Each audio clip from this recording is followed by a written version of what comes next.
اسلام کے ظہور سے پہلے اہل عرب کی حالت بہت خستہ تھی۔ لوگ جاہل اور وحشی تھے۔ کہیں آگ کی پوجا ہوتی تھی تو کہیں ستاروں کی، کسی کو تعویذ گھنٹے پر اعتقاد تھا تو کسی کو رمل اور فال پر۔ ہر قبیلہ اپنے اپنے بت کو خدا مانتا تھا، ہر گھرانہ اپنے خدا کو چار دیواری میں قید رکھتا۔ کعبہ مکرمہ میں جو اب بیت اللہ یعنی خدا کا گھر ہے، وہاں 360 بت تھے۔ لوگ درختوں کو سجدے کرتے تھے، قبروں پر ناک رگڑتے تھے، جا بجا فتنہ فساد برپا کرتے تھے۔ امن و سکون نام کو بھی نہ تھا۔ ذرا ذرا سی بات پر سالوں لڑائیاں جھگڑے چلتے تھے۔ نہ قانون تھا نہ انصاف۔ لوٹ مار کا بازار گرم رہتا تھا جو عام تھا۔ شراب کو ماں کے دودھ سے زیادہ سمجھا جاتا تھا۔ ننھی بچیوں کو زندہ زمین میں دفن کر دیا جاتا تھا۔ عرب کے چاروں طرف اندھیرا ہی اندھیرا تھا۔ ایسے میں اللہ تعالیٰ کی ذات پاک نے اپنی رحمت کے دروازے کھولے۔ ایمان کے راہ سے بھٹکے ہوئے لوگوں کو ہدایت کے لیے سرور کائنات حضرت محمد صلی اللہ علیہ وآلہ وسلم کو اس دنیا میں بھیجا۔ آپ مکہ مکرمہ کے نہایت ممتاز خاندان قریش حضرت عبداللہ بن عبد المطلب کے گھر میں پیدا ہوئے۔ آپ کی ولادت سے 2 ماہ پہلے ہی آپ کے والد کا انتقال ہو چکا تھا۔ 6 برس کی عمر میں آپ کی والدہ ماجدہ بی بی آمنہ بھی وفات پا گئیں۔ چنانچہ آپ کی پرورش آپ کے دادا عبد المطلب کے ذمے آئی، لیکن 2 سال بعد دادا کا سایہ بھی سر سے اٹھ گیا۔ اس پر حضور کے چچا ابو طالب آپ کے سرپرست بنے۔ بچپن کے مصائب حضرت صلی اللہ علیہ وسلم کے حوصلوں کو ڈھا نہ سکے۔ دراصل حکم الہی نے آپ کی تقدیر میں قوم کی چوپانی لکھ رکھی تھی۔ چنانچہ بعد میں وہ نبی نوح انسان کے ہادی عظیم بنے۔ جوان ہوئے تو آپ نے ایک امیر بیوہ خدیجہ کی ملازمت اختیار کی۔ آپ نے اپنے فرائض اس خوبی کے ساتھ انجام دیے کہ حضرت خدیجہ نے آپ کو شادی کا پیغام بھجوایا۔ آپ نے اس پیغام کو قبول کر لیا اور 25 سال کی عمر میں ان سے شادی کر لی۔ اس وقت بی بی خدیجہ کی عمر 40 سال کی تھی۔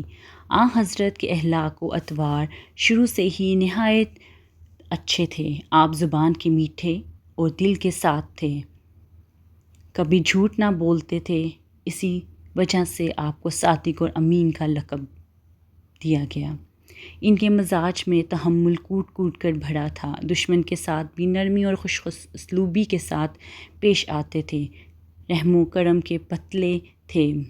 کسی سے بھی انتقام نہ لینا، نہ کسی کے لیے بد دعا کی۔ فقیر و درویشی کی زندگی بسر کرتے، راحت اور آسائش سے کوسوں دور رہتے۔ سارے عرب کی تاجدار تھے، مگر بوڑے پر سوتے اور کھجوریں کھا کر گزارا کرتے تھے۔ عبادت کا یہ حال تھا کہ ساری ساری رات یاد الہی میں گزار دیتے۔ بت پرستی سے آپ کو سخت نفرت تھی۔ شہر سے باہر غار حرا میں عبادت میں زیادہ وقت گزارتے تھے۔ اسی غار میں آپ پر وحی نازل ہوئی۔ حضرت جبرائیل علیہ السلام نے بشارت دی کہ خدا نے آپ کو دنیا کی ہدایت کے لیے چن لیا ہے اور اپنا پیغمبر بنایا ہے۔ اسی وجہ سے آپ کو محمد مصطفیٰ کہتے ہیں صلی اللہ علیہ وآلہ وسلم۔ اس بشارت کے وقت آپ کی عمر 40 سال کی تھی۔ آپ نے اپنے نبی ہونے کا اعلان کیا اور اپنی قوم میں اسلام کی تبلیغ شروع کر دی۔ آپ کی تعلیم یہ تھی کہ خدا کی ذات وحدہ لا شریک ہے اور وہی سب کو پیدا کرنے والا اور رزق دینے والا ہے۔ اس کے نزدیک سب انسان برابر ہیں، امیر غریب، بندہ و صاحب، عربی اور اجمی، گورے اور کالے میں کوئی تمیز نہیں۔ وہ ازل سے موجود ہے اور ابد تک رہے گا۔ ہر انسان پر اس کی عبادت کرنی چاہیے۔ محبت اور مساوات انسانیت کی دلیل ہیں۔ پڑوسی کو ستانا بدی ہے۔ بدی اور ظلم کا انجام دوزخ کی آگ اور نیکی اور محبت کا پھل جنت ہے۔ ذات پات اور اونچ نیچ کے جھگڑے شیطان نے پیدا کیے ہیں۔ خدا کی ذات کے ساتھ کسی اور وجود کو شریک بنانا کفر ہے۔ بت پرستی، دختر کشی اور شراب نوشی گناہ عظیم ہیں۔ راہ مولا میں روپیہ پیسہ تقسیم کرنا ہر صاحب ایمان پر فرض ہے۔